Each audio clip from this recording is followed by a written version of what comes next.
Bonjour à tous, aujourd'hui j'ai décidé de vous présenter mes lectures plaisir, des lectures en lien avec l'école, soit pédagogiques, soit didactiques, que vous pouvez lire pendant les vacances. En tout cas, ça peut vous donner des idées. Donc restez là, on voit ça tout de suite ensemble.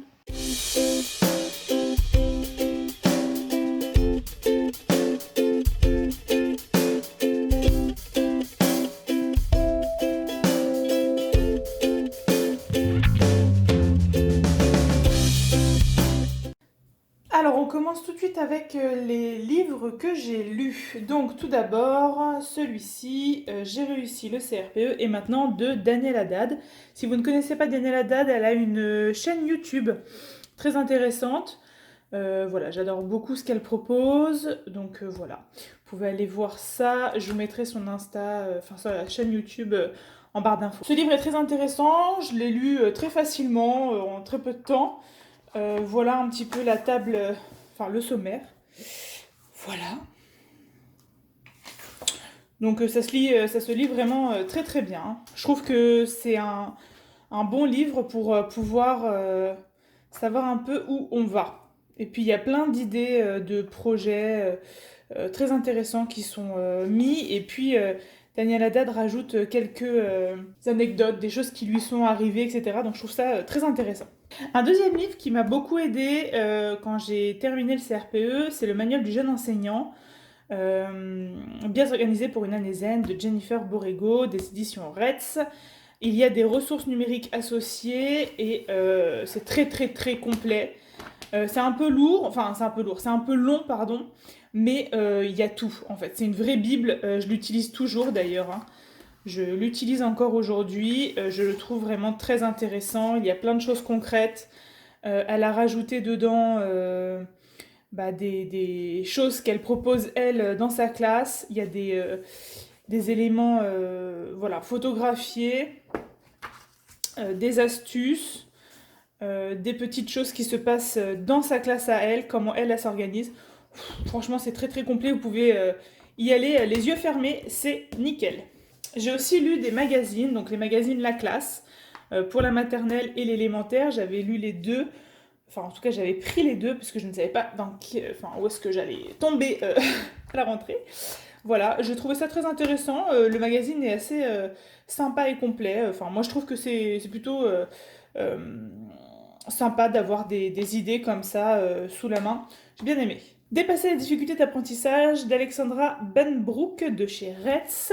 Encore une fois, vous allez dire que je suis sponsorisée par Retz, mais pas du tout. Alors, ce livre-là, je l'ai lu, enfin parcouru, mais c'est vraiment plutôt une base de données pour lorsqu'on cherche en fait des idées, de choses à mettre en place avec des élèves qui auraient des difficultés. Donc, en réalité, en fonction des comportements observés chez les élèves, eh bien, on va avoir en fait donc les comportements adaptés, hein, ce vers quoi on veut emmener l'élève, et donc comment faire. En tout cas, il y a des hypothèses et des fiches outils qui sont très intéressantes. Donc voilà un petit peu comment c'est fait. Donc en fonction des comportements, on peut lire le petit tableau et ça renvoie à pas mal d'éléments. Moi j'ai bien aimé ce livre-là. En tout cas, je le garde sous la main si j'ai des élèves à difficulté. Un autre livre qui m'a beaucoup aidé, donc enseigné en classe multiniveau, Marie-Gabrielle, cycle 2 et cycle 3 de chez Retz. Alors en réalité, je ne l'ai pas complètement terminé celui-ci, je me suis arrêtée là. Mais pour moi, j'ai un petit peu fait le tour dans le sens où j'ai eu une classe multiniveau cette année. Je le garde quand même parce que je vais le terminer, hein. Il y a sans doute des éléments intéressants à mettre en place, enfin à piocher, on va dire. Il y a aussi des emplois du temps qui sont proposés quand on a des multiniveaux, donc j'ai trouvé ça très intéressant. Voilà, je vous le conseille si vous allez avoir un multiniveau. Autre chose aussi que j'avais acheté, bien débuté en élémentaire, de chez Canopé. C'est un peu le même principe que le Retz, donc celui-ci, mais version plus officielle, on va dire. Un peu plus de blabla. Même si voilà, le fond reste très intéressant, hein. Donc voilà, je vous le conseille si vous avez envie de le lire, c'est toujours intéressant. Alors, les livres en cours à présent, donc première année d'enseignement de Michel Bourbao et Fabienne Ramon, sur Retz toujours. J'en suis ici, voilà. Un peu lourd. Un peu lourd à lire, il se lit pas du tout de manière assez fluide pour moi, mais malgré tout, il y a beaucoup de choses très intéressantes, et puis vu que ça concerne les premières années d'enseignement, et ben, je continuerai à le lire euh, dès que j'ai un petit peu de temps. De Daniel Haddad et Pascal Bianic, bien dans sa tête, bien dans sa classe, avec le petit fichier d'activité Objectif Confiance en Soi qui va avec. On est toujours dans les éditions Retz. Donc c'est à base voilà, de petites fiches d'activité, etc. Beaucoup plus sur le développement personnel, ce petit duo-là. Il y a des ressources numériques hein, là aussi, des méditations à faire, etc. Donc très intéressant. Mais pour moi, un peu trop... Enfin, pas assez adapté au fait que j'étais débutante. Voilà, il y a pas mal de réflexions sur la pratique en classe, etc. Mais quand on n'a jamais été en classe, bah, finalement, ça sert pas tout de suite, donc je l'ai gardé pour plus tard. Un autre livre qui est en cours, Guide du cerveau pour parents éclairés de Stéphanie Briand. Pareil, je l'ai trouvé un peu lourd. Au début, le titre me paraissait intéressant. Puis finalement, j'ai un peu lâché. S'il y en a qui l'ont lu, dites-moi si ça vaut le coup que je le continue. En soi, c'était intéressant. Mais ouais, un petit peu lourd à lire. Moi, j'aime bien quand ça va un peu plus vite, quoi. Je présente maintenant des livres que je vais devoir lire, enfin, ou peut-être lire, mais plus tard. Alors, il y a celui-ci, Professeur des écoles débutants, gérer les situations difficiles. Donc ça, je trouve que c'est toujours intéressant d'avoir des livres comme ça sous la main. Parce que des situations difficiles, concrètement, on peut en vivre beaucoup durant sa carrière. Donc celui-là, je le garde et je vais même le lire cet été. Mettre en œuvre le programme de maternelle. Donc celui-là, il fait référence au programme de 2015, donc il n'est pas tout jeune. Mais je me dis que ça peut toujours être intéressant de le garder sous la main si je fais un jour de la maternelle. Méditer avec les enfants. Avec un CD offert où il y a 30 méditations guidées. Donc c'est autant pour l'école que la maison. Donc ça, je trouve ça hyper intéressant. Moi, cette année, on a fait beaucoup d'exercices de respiration, mais pas beaucoup de méditation, et je pense que ça peut être quelque chose de très intéressant à mettre en place avec les élèves, donc je le garde. 12 outils pour capter l'attention des enfants de Marie Poulalec. Ça, je trouve que c'est des petits livres toujours sympas à avoir sous la main pour la gestion de classe. Donc si vous avez peur un petit peu au niveau de votre gestion de classe, ou si on vous a reproché une mauvaise gestion de classe, et ben ça peut être des petits livres très intéressants. Il y a celui-ci également, Sans idée pour bien gérer sa classe, d'Alain Corneloup.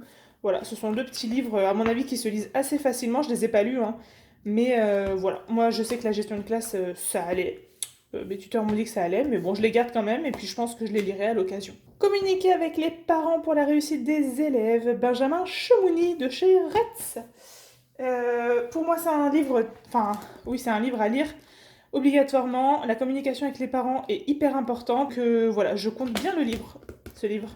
Vive les atypiques, aider nos enfants surdoués, hypersensibles 10 et autres zèbres de 3 à 20 ans à s'épanouir. Je pense que celui-là, il ira très bien avec celui-ci. Je pense que voilà, ce sont des petites bibles à garder sous la main. En plus, ça a l'air de se lire très facilement. Donc voilà, celui-là, je le garde. Apprendre à lire à l'école, tout ce qu'il faut savoir pour accompagner l'enfant, de Roland Guagou et Sylvie Seb, de chez Retz. Bon, c'est un tout petit livre qui se lit à mon avis très rapidement. Pour moi, voilà, les petits livres de didactique pédagogie, je prends. Un petit livre plaisir, Claudine à l'école, de Willy et Colette, des éditions Le Livre de Poche.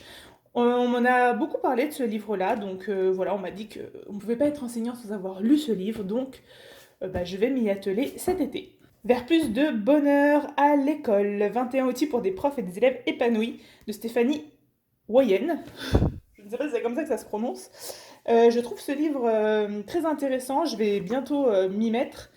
C'est vrai qu'à l'INSPE et pour passer le CRPE, on ne nous apprend pas à motiver les élèves en fait, à les intéresser concrètement. Je trouve qu'avoir des petites banques d'outils comme ça, c'est hyper intéressant. Autant pour moi en tant que maman que maîtresse, la discipline positive de Jen Nelson. Voilà. Il faut que je m'y mette. Ça fait plusieurs temps qu'il est sur ma table de chevet. Et voilà, je pense que ce livre... Enfin, en tout cas, j'en ai entendu que du bien, donc voilà, je pense que ça va être très intéressant de le lire. Et le petit dernier, donc le guide décapant des parents imparfaits, l'éducation positive, des éditions Marabout. Alors pareil, je pense que de toute façon les éditions Marabout, c'est en général des livres très sympas à lire. Je pense que ça va se lire assez facilement. Je vais lire ça à mon avis cet été. Autant pour le fait que je sois maman que je sois enseignante, ça fera très bien l'affaire. Voilà, mon petit programme. Bien évidemment, le but là n'était pas du tout de vous faire une liste exhaustive de tous les livres que j'ai lus. Il y en a plein que j'ai prêtés, voire donnés. Mais de vous donner des idées, des pistes de lecture, voilà, à lire pendant votre été ou pendant votre année. N'hésitez pas à liker la vidéo si ça vous a plu, à la partager si ça peut intéresser certaines personnes autour de vous, à mettre un petit commentaire pour me dire les livres qu'il faut absolument lire et que vous avez lus et qui vous ont plu. Et puis les livres où vous me direz non, celui-là tu peux lâcher l'affaire, ça sert à rien. C'est toujours intéressant de le savoir. Abonnez-vous pour tous ceux qui ne le sont pas encore. Et puis je vous dis à plus tard dans une prochaine vidéo. Bye bye.